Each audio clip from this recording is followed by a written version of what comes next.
Hello there. How are you tonight? I'm so glad you're here. Wherever in the world you may be, I invite you to set everything else aside for now. Let your thoughts drift like the mist over cobblestone streets. Slow, gentle, and unhurried. This is a quiet place. A place for sleepy souls and forgotten voices. If you're watching from a warm bed, a candlelit room, or a night train rattling gently through the dark, leave a comment telling me where you're listening from. I read them all, and I like to imagine you there, listening as I speak. Now close your eyes, breathe, and let me tell you a story from long ago. The story of a bell ringer who lived in a forgotten corner of medieval Prague. It began, as most of my days did, with the tolling of iron against silence. The sun had not yet crested the hill that wrapped around Prague like a sleeping lion. The rooftops below were still dusted in dew, the streets empty except for a few stray cats and a cart or two being pulled by drowsy donkeys. I had already been awake for hours. That was the life of a bell ringer, solitary, rhythmic, and above all, early. My tower stood at the edge of the old square, its stones older than memory, its staircase carved from centuries of footfalls. It was tall enough that I could see the spires of the cathedral on clear mornings, and tall enough that the wind sometimes whispered through the cracks in the walls at night, as if remembering voices long gone. I lived just beneath the bells in a narrow little room with a crooked window and a straw mattress that never stopped shedding. My name was Thomas. I don't suppose you'll find it in any book, nor will my likeness hang in any gallery. I was nobody really, just a man with thick arms from pulling ropes, a face too tired for mirrors, and ears that rang long after the bells had fallen silent. But I listened, closely, and that made all the difference. You see, the bells spoke to me. Not in words, of course, but in tone, in rhythm, in subtle shifts that no one else seemed to hear. And over time, I came to know them like family, each with their own mood, their own temper, their own secrets. The largest was Yannick. Deep-voiced and proud, he swung with the kind of weight that made your bones hum. Beside him was Marta, smaller, lighter, and sharper, like a woman whispering through lace. And there were others, twins named Abel and Anna, who sang together so closely that sometimes you couldn't tell where one ended and the other began. That morning, I rang them all. It was a feast day, the feast of St. Ludmila, and the bells had to be roused before the priests, before the merchants, before even the light. So I pulled on my boots, lit my stub of a candle, and climbed the worn steps, one hand brushing the damp stone wall, the other steadying the small bundle of flint and twine in my pocket. I didn't need light to find my way.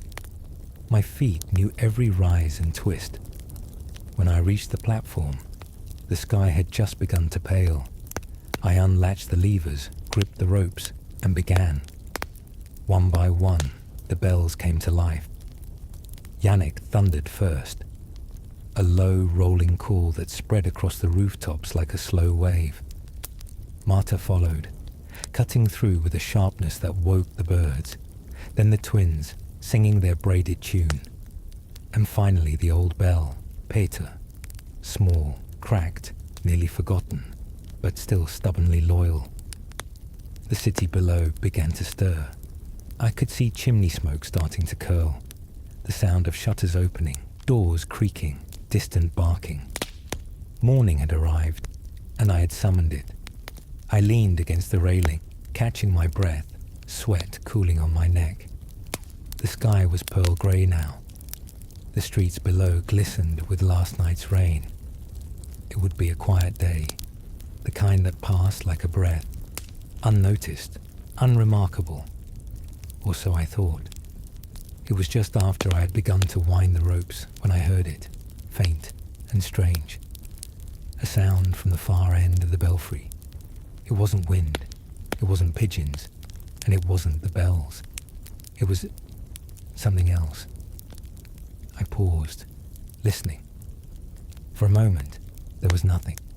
Just the ticking of the old clock gears and the fading echo of the chimes. Then, there it was again. A soft scraping, a whisper, like a foot dragged across stone. I turned slowly. The shadows at that hour were long and lazy, and the corners of the tower were still cloaked in half night. I stepped closer, careful not to make noise. Nothing, just rope, dust, the creak of old wood under my boots. But I'd heard something. I knew I had, and that was the first time I felt it. A twinge deep in my chest, like the bells were warning me, like they knew something I didn't. Later that day, I would speak to Father Wojtek, the priest of our parish. He would laugh gently and tell me it was the wind or the cold or my own thoughts playing tricks on me. And I would nod because it was easier. But I knew something had changed. The bells knew it too. And from that moment on, the tower was no longer mine alone. That evening, I ate my supper in silence, as I always did.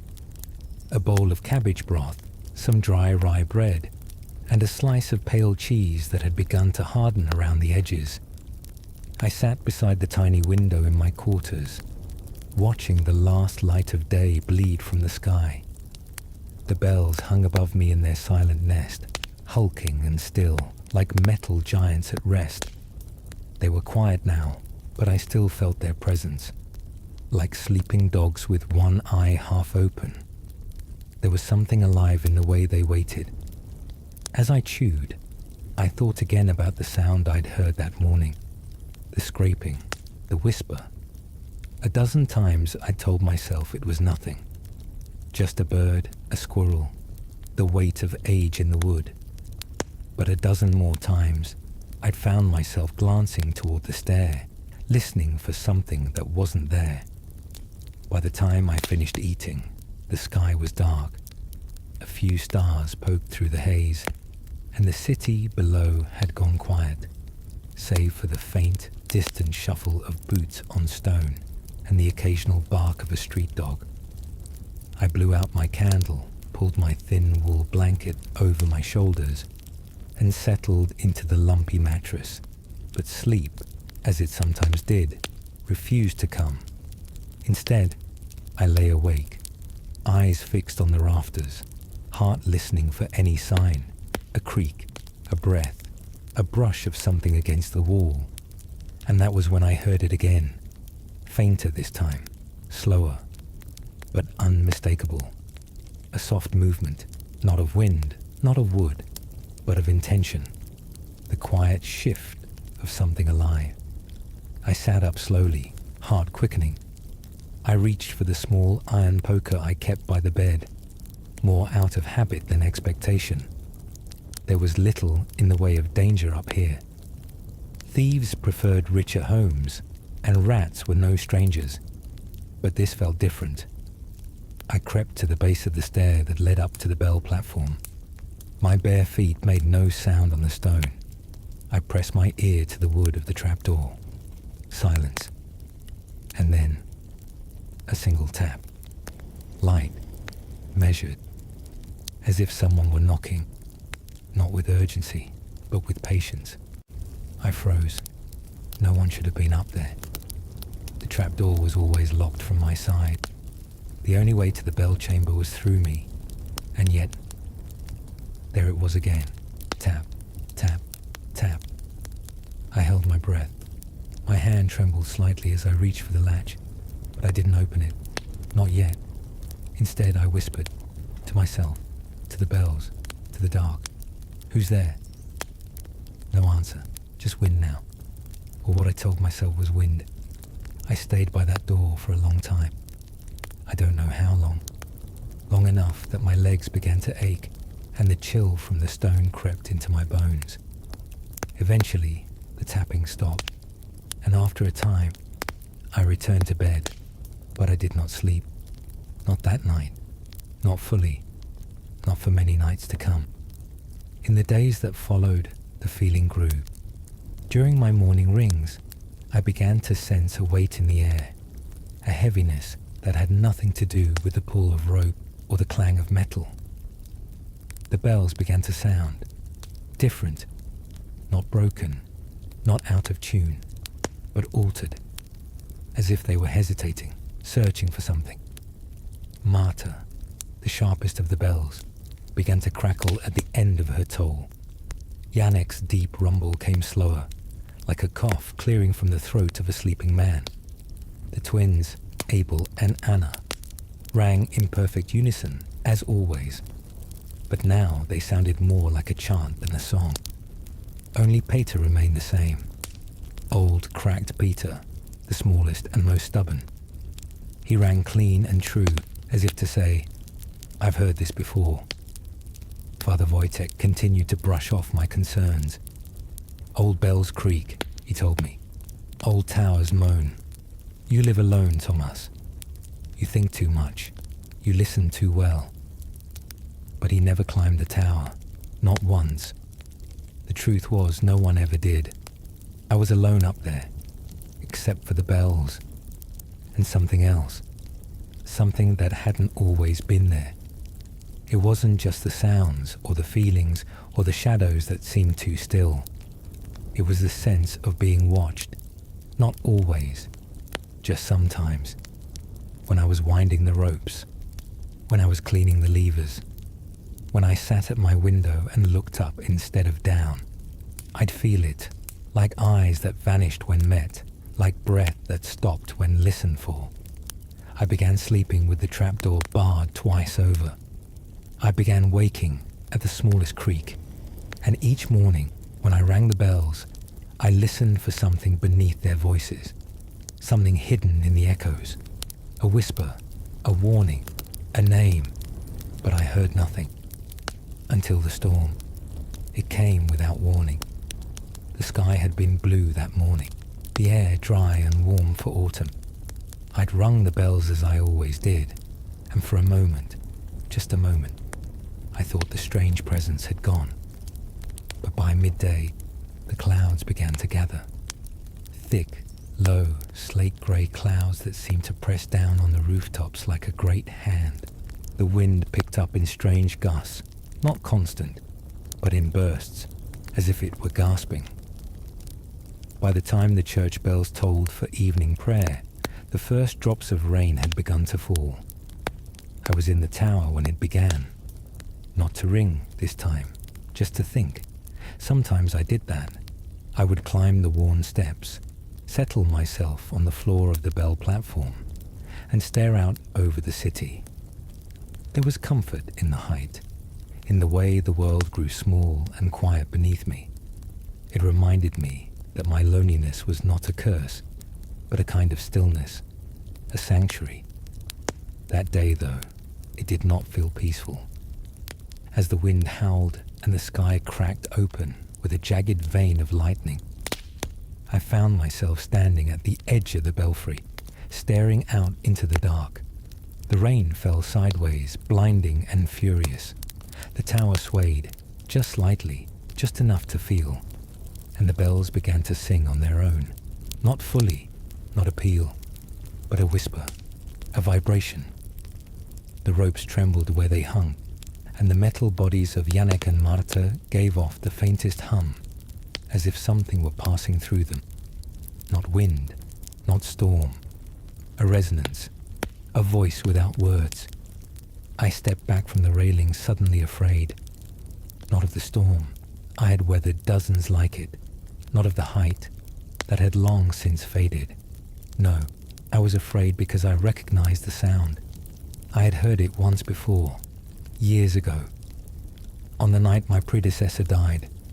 His name was Marek, and he had been bell ringer for nearly 40 years.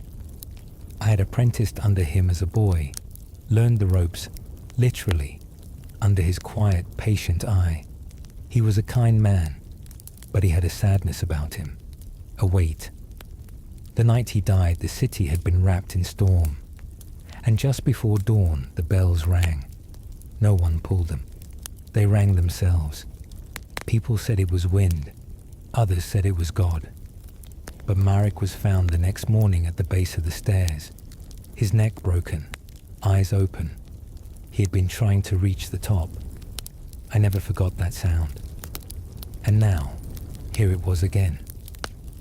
I turned away from the bells and made my way back down the stairs, each step slick with damp, each breath a cloud.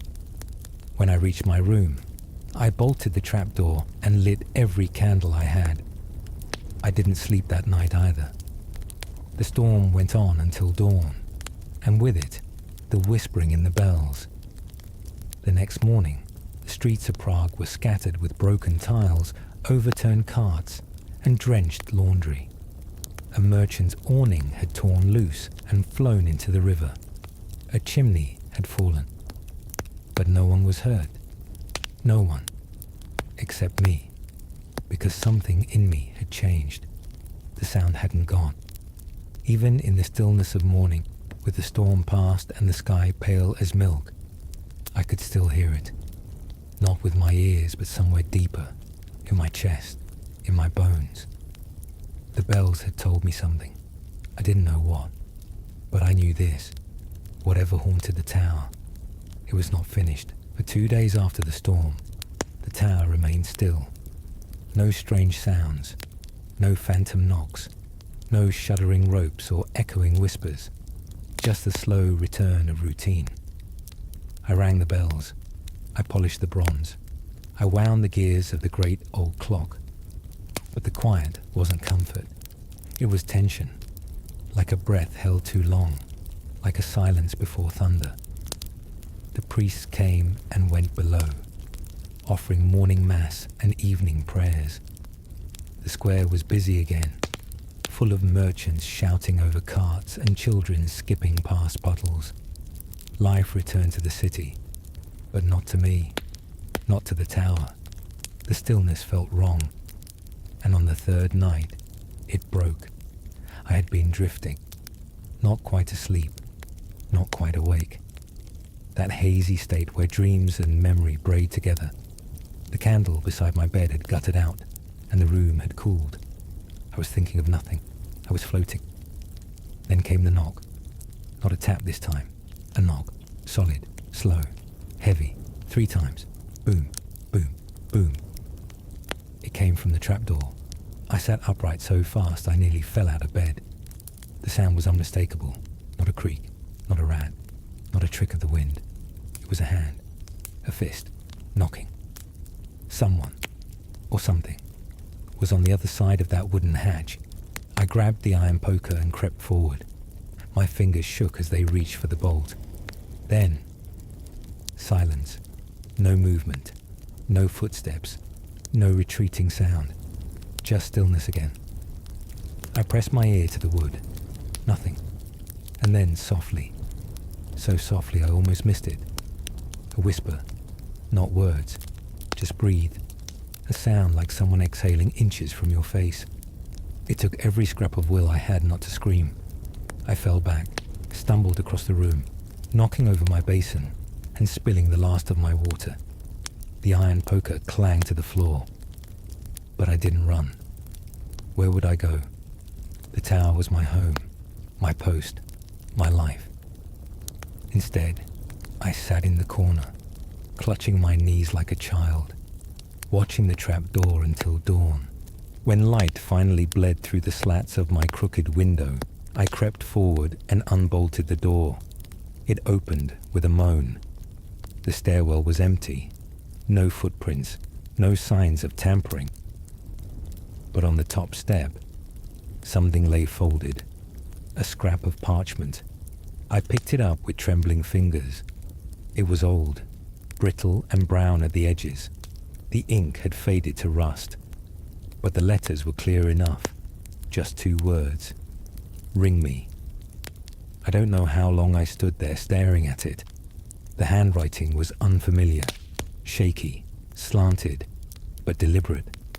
Who had left it? And when? The stairs above had not creaked. The trap had been bolted. I would have heard. And yet, it was there.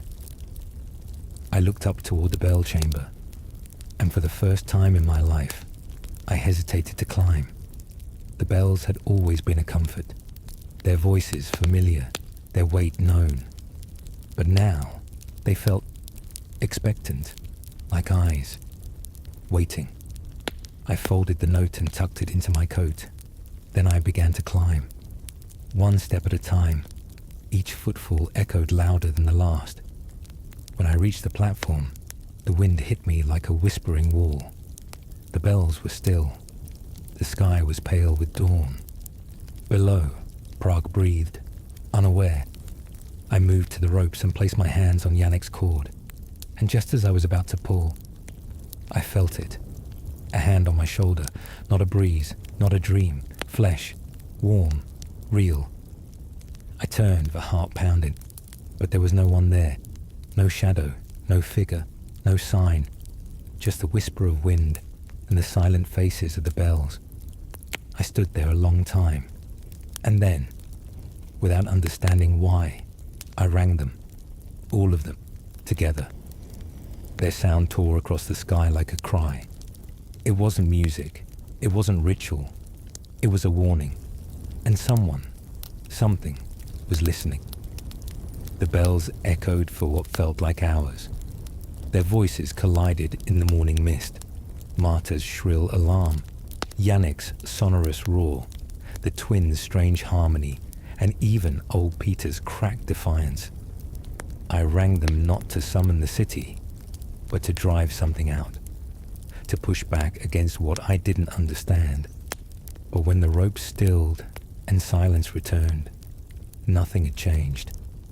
Whatever had come to the tower remained. That day passed in a blur. I walked the streets like a ghost in my own skin. The butcher asked if I was ill. A child tugged my sleeve and said I smelled like smoke. Even Father Wojtek, who usually ignored me, stopped to ask if I'd been crying. I hadn't, but something behind my eyes had wept all night. That evening, I returned to the tower with heavy feet. The climb took longer than usual. My legs ached, my hands trembled. The wind had risen again, not fierce like the storm, but constant, like a voice humming just outside the range of hearing. When I reached the platform, I saw it, there, wedged between two beams where the pigeons sometimes nested. Another note. It hadn't been there that morning. I pulled it free and unfolded it slowly, heart pounding in my throat. 3 words this time. Ring me tonight. I stood frozen. Was it a command? A plea? A trap? The wind answered with a low whistle through the stones. That night, I waited until midnight. Then I climbed once more. I did not light my candle. I did not speak. I brought no weapons, no prayers, just the scrap of parchment. And the memory of the bells. The city below was still. No dogs, no carts. Not even the drunkards on the corner. It felt like the world had paused, holding its breath. At the top, I found the ropes exactly as I'd left them, coiled, heavy, waiting, and above them, the bells. I could not see them clearly in the dark, but I could feel them, looming, listening. I gripped Yannick's rope. "Who are you?" I whispered. The silence that followed was not empty. It was filled with presence. I pulled, and the bell tolled. Once, twice, 3 times, and then the wind stopped, completely, as if the world itself had stilled, and from above, a single sound drifted down, not a voice, not quite, but almost, a whisper through metal, a breath through bronze, a name, my name, Thomas. I stumbled back, the bells were still, the rope hung limp, but I had not moved it the second time, nor the third. I was not alone. Slowly, I looked up, into the darkness above the beams, and I saw it, just for a moment, a figure, not made of flesh, not made of light, something between. A shadow cast not by candle, but by memory. A man, thin, hunched, clutching something in both hands. A rope. He was ringing. The bell. Marek. I knew it before I understood. It was him. His face pale, eyes wide, hand steady. He looked at me, not with sorrow, but with relief. And then, like fog in sunlight, he was gone. No sound, no wind, no whisper, just the tower, just me and the bells. I sank to my knees, and I wept, not out of fear, not even grief, but something deeper, the sense that a circle had closed, that a name long forgotten had been spoken again, that someone had been remembered. The bells had carried him, through time, through silence, and now he was free. I never heard the whispers again. I never found another note. But from that night on, when I rang the bells, they sounded lighter, not in weight, but in spirit, as if they were no longer bearing the burden alone. They had spoken, and I had listened. The morning after I saw Marek, I didn't ring the bells. For the first time in years, I let them rest. Not because I was afraid, not anymore, but because I knew. They had done their part. And now it was my turn to listen. The wind was still, the sky was pale, and the silence in the tower felt different. Not hollow, not haunted, but heavy, like the air before rain, as if something slept beneath the stone. I spent the day pacing, not in fear, in thought. Everything I'd believed about the bells, the tower, the role I played, it was changing. I wasn't just a caretaker of sound. I was a guardian of memory, of voices too old to be spoken aloud. And I had heard one, clearly, undeniably, Marek. But why had he remained? Why had the bells called his name? That night, I brought out an old chest that had belonged to him. It had sat untouched beneath my bed since the day I moved into the tower. I had always assumed it held broken tools, old gloves, bits of rusted wire. But when I opened it, I found something else entirely. Journals, dozens of them. Bound in cracked leather, yellowed pages covered in ink and wax stains. They smelled of smoke, oil, and age. I lit a candle and read until my eyes ached. What I found was not the ramblings of a lonely man. It was a record, a chronicle. Marek had written everything, every sound, every strange moment, every unexplained echo. He had heard the whispers too, felt the presence, seen the figure. But there was more, much more. He spoke of dreams, vivid, repeating dreams of the bells tolling in perfect silence, while below the city, something moved beneath the cobblestones. He described waking in the night to find his rope swaying, though there was no wind. And he spoke of a door, a hidden door, beneath the tower. He had found it by accident during a flood that swept through the lower crypts. The water had receded, and in its wake, a patch of wall had crumbled. Behind it, stone steps led downward. He wrote that he dared not descend, but once he stood at the threshold and heard music, not the bells, something older, something hollow and slow and impossibly deep. He sealed the wall again, but he never stopped hearing it. The final entry in the journal was short, a single sentence. If they ring without me, do not follow. I closed the book. My hands were shaking again, not from fear, but from the realization that Marek had known what was coming. He had known the bells were more than bronze and timber. He had known there was something beneath us, something that wanted to be remembered. That night, I did not sleep. Instead, I waited for the hour of silence, the moment between midnight and morning, when even the city's dreams seemed to pause. Then I descended, down the creaking wooden stairs, past the quarters, past the storage rooms, past the bones of the old priest entombed in the corner crypt, and there, at the far wall, behind a rack of unused ropes and rusted pulleys. I found it, the patch of wall Marek had described. I tapped gently with the butt of an old mallet. Hollow. I scraped away the mortar with slow, careful hands, stone by stone, until there it was, a black archway, no taller than a man, its top carved with faded script I could not read. The stone around it was colder than the air, smooth, almost wet, and beyond it, steps, worn, narrow, descending into black. I lit my lantern and stepped through. What lay beneath was no crypt, no cellar. It was a chamber, round, low-ceilinged, lined with rough stone, and at its center, a bell, not hung, buried.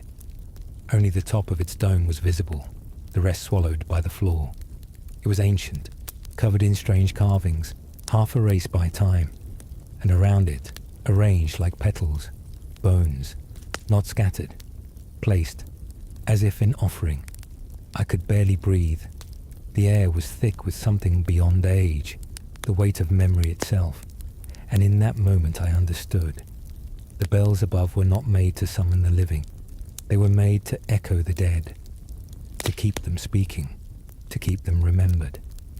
And this bell, the buried one, was their mother, their source, their silence. I knelt beside it, pressed my hand to the stone, and in that silence it spoke, not in words, in feeling. A grief so deep it could not be cried, a longing so old it had forgotten its name. It wanted to be heard.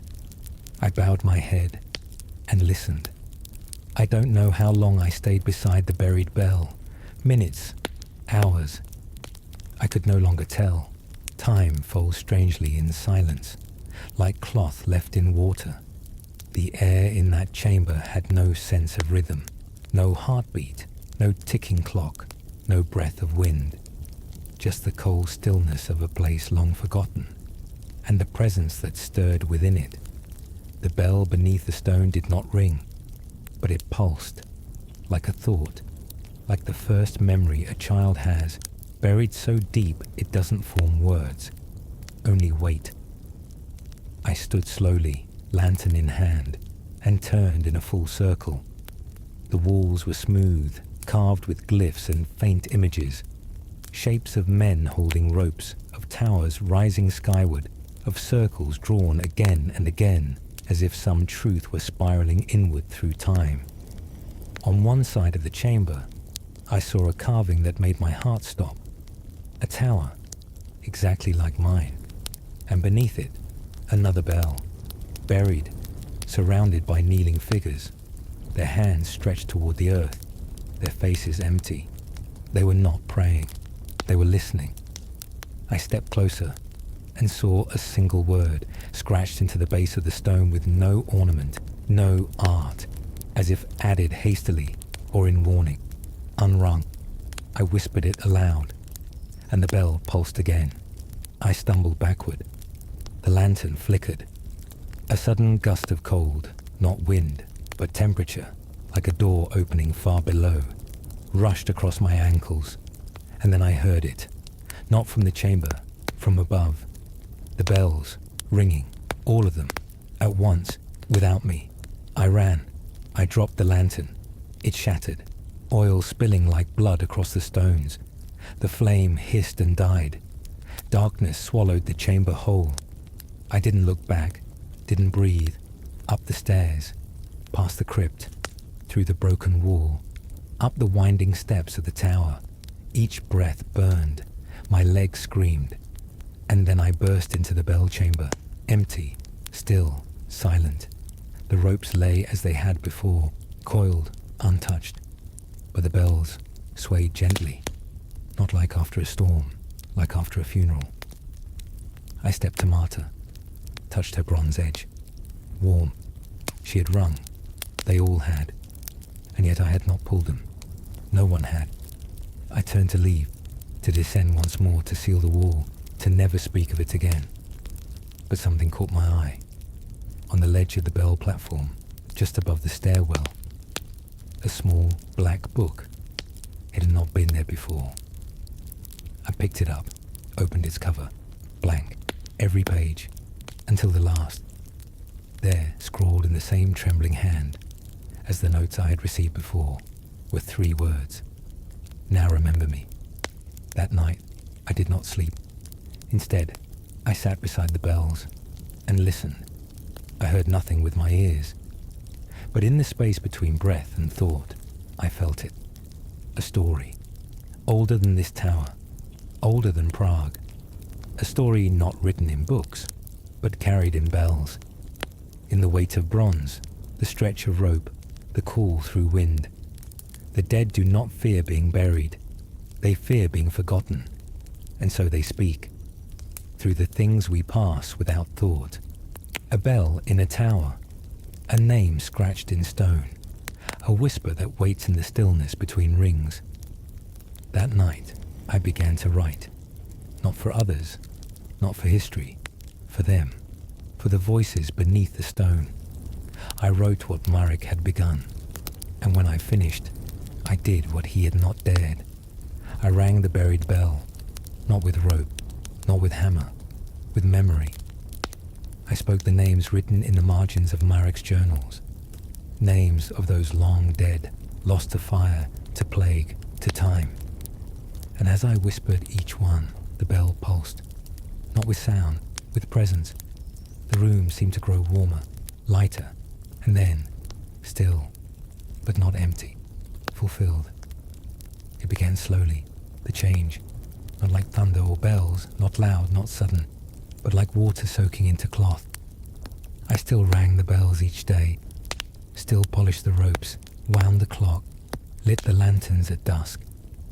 I still greeted Father Wojtek when he passed the chapel, and nodded to the children playing near the steps. But I had changed.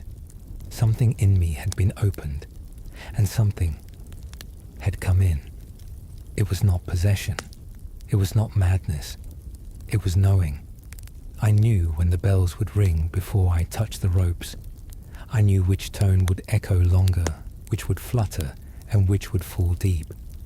I knew who they rang for, not the living. The bells rang for memory. They had always done so. Only now I could hear the names in the silence between peals. Sometimes I wrote them down. Other times I whispered them back. At night, when the wind was still and the city slept beneath its grey cloak of fog, I would descend to the chamber below and sit by the buried bell. Not to pray, not to search, just to be still, to remember. And in those moments, I began to feel less alone, not watched, not haunted, accompanied, like a keeper of a quiet lighthouse on a forgotten shore, with souls passing silently through the mist. They did not ask for anything. They only wanted not to vanish. Each morning, when I climbed the bell tower and touched the ropes, I asked them softly, "Who today?" And the bells would answer, not with voice, but with weight, and I would ring for them. For Pavel, the mason who died beneath falling stones and had no grave. For Annika, the washerwoman who vanished during the fever. For little Joseph, who dreamed of ringing bells but never reached the platform. For the nameless, the silent, the never recorded. I rang them one by one, and in doing so, I began to change further. Not my skin, not my bones, but my sense of time. The city below moved faster, noisier, stranger. People laughed louder, walked faster, spoke in shorter sentences, but the tower remained, still, watching, ringing. I began to forget the seasons. The bells told time better than the sun. Each echo a calendar, each name a season of its own. I began to forget my age. Had it been 10 years, 20, it didn't matter. I remembered others now. That was my task. That was the price. One night, as the snow thickened in the streets and the fire in my quarters burned low, I awoke to a sound I had never heard before. A voice. Not inside my head. Not in the bells. A voice behind me. Clear, calm, familiar. "Thomas," it said. I turned. Marek stood at the foot of my bed. Not ghostly, not flickering, as solid as the stone beneath the tower. His face was calm, his hands folded, his eyes kind. He said nothing else. But I understood. He had been released. The memory carried, the silence broken. He was no longer bound. And now he had returned, not to haunt, to thank. I rose and followed him, down the stairs, into the cold, to the belfry. He touched Yannick's rope and looked at me. I nodded. Together we rang the bells. Not for the city, not for the priests, for one another, for the line of keepers who had heard the silence. And after the final echo faded, Marek turned to me, smiled, and vanished. The rope swayed gently, but the wind did not blow. I knew then that my time would come, not as death, as continuity. There would be another bell ringer. Someday, perhaps soon, perhaps centuries from now. And if they were quiet enough, still enough, they too would hear the memory buried in bronze, and the bells would speak again. There are days I no longer ring the bells, not because I've forgotten how, not because I've grown tired, but because some memories ask only to rest. You learn that eventually, that remembrance is not always about sound. Sometimes it's about silence and the courage to hold it. The tower stands exactly as it did on the day I first entered it. Its stones are unchanged. Its stairway still groans beneath my steps. The lanterns still flicker when the fog rolls in. But something within it, and within me, has shifted. Time no longer wraps itself around days and seasons. It wraps around names, some old, some new, some that have not been spoken in generations, some that appear like whispers in a dream. There is a rhythm to it now, a pattern. Every few nights I descend into the chamber below, not out of duty, but out of instinct. I sit beside the buried bell and close my eyes. I do not listen with my ears. I let my breathing slow. I match it to the pulse I feel in the stones, and in the deep quiet, the names come. I do not ask who they were or why they return. I only speak them aloud. That is all they ask for. And then I rise and return to the bells. I ring each one with intention. Never loudly, never all at once. A tone for each name. Software low, lingering. You might not even hear it from the street anymore. The city has grown louder, taller, more modern. The bells no longer announce the hour, no longer compete with engines or tower clocks. They have faded into the background, but they ring still for those listening. One night, I awoke to a different stillness, not the peaceful kind, a hollow kind. I lit my candle and looked around. The air was unmoving. The ropes were slack. I climbed to the belfry, and I felt it before I saw it. The bells were quiet, too quiet, not silent, but absent. Their presence, always faintly humming like breath in a sleeping body, was gone. I touched Yannick's bronze flank. Cold. No resistance, no weight. I checked each bell in turn. Marta, Petter, the twins, each one, still, as if they had never been rung, as if they no longer remembered their own names. I staggered back, not in fear, in grief. It was as though the soul of the tower had departed. I descended immediately to the chamber below. The wall was open, as I'd left it. The stairs descended like a spine of stone, and at the bottom, the buried bell was gone. I collapsed to my knees. The space where it had rested for centuries, perhaps longer, was empty. A smooth crater in the stone. Around it, the offerings of bone and dust had crumbled. The glyphs along the walls had faded into near invisibility. And yet, something remained in the air. A memory, not sorrow. Release. The bell had gone. Not stolen, not destroyed, but fulfilled. Its echoes had finally finished their journey. All the names, remembered, all the voices, carried. I stayed there for hours, just breathing, not crying, not calling out. I had known this would come. I had simply not known how it would feel. At dawn, I climbed the tower once more. The sky above Prague was silver with mist. The streets below were just beginning to stir, and as I stood in the belfry, the wind moved gently through the tower, the first breeze I'd felt in days, and I knew the bells would ring again, but not today, and not for me. This will be the last page I write. I am no longer sure how long I've been here, whether decades have passed or just the right number of seasons to round out a story, but I know what time it is. Not by the clock, by the quiet. You learn to hear it, the moment before change, like the final breath before sleep, or the echo just before it fades. The bells no longer call to me as they once did. I hear them now the way you hear your own heartbeat. Soft, steady, no longer needing interpretation. And I believe they are ready to rest. But before I go, I will tell you what I have never told anyone. This tower was not made to rise above the city. It was made to anchor it. Bells do not just call the living. They bind the forgotten to memory, stitching their presence into every morning, every dusk, every quiet snowfall. This place is not haunted. It is inhabited by stories, by fragments, by the weight of names never carved into stone, never written in books, never spoken after death, but they ring still, through me, and perhaps now, through you. If you are reading this, or perhaps hearing this, then I ask only one thing.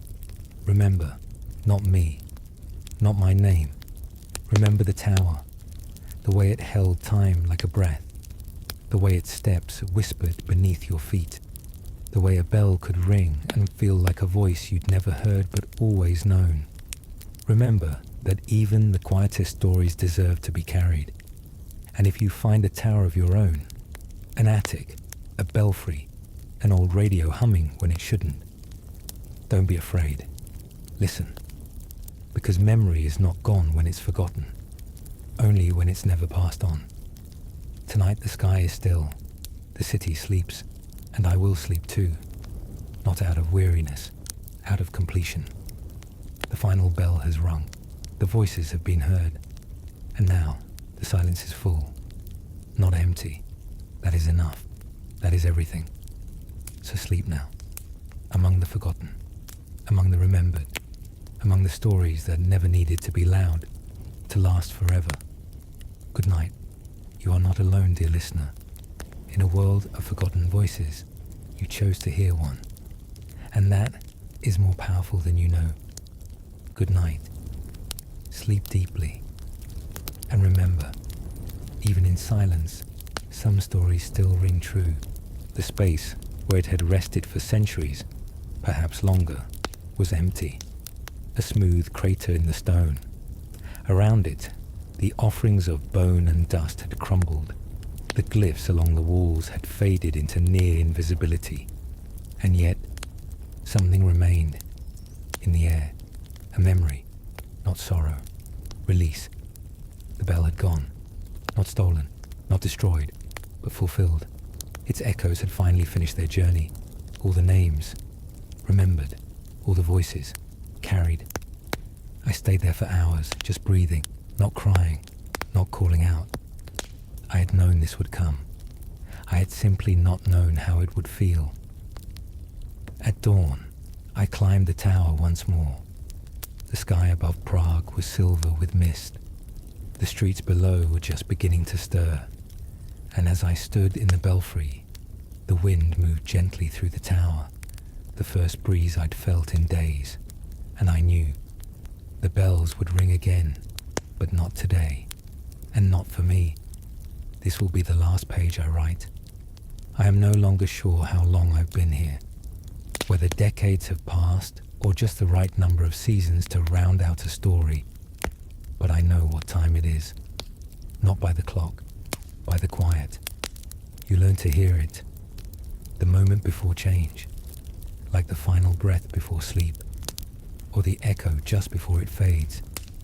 The bells no longer call to me as they once did.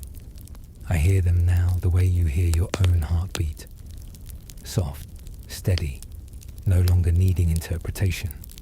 And I believe they are ready to rest. But before I go, I will tell you what I have never told anyone. This tower was not made to rise above the city. It was made to anchor it. Bells do not just call the living. They bind the forgotten to memory, stitching their presence into every morning, every dusk, every quiet snowfall. This place is not haunted.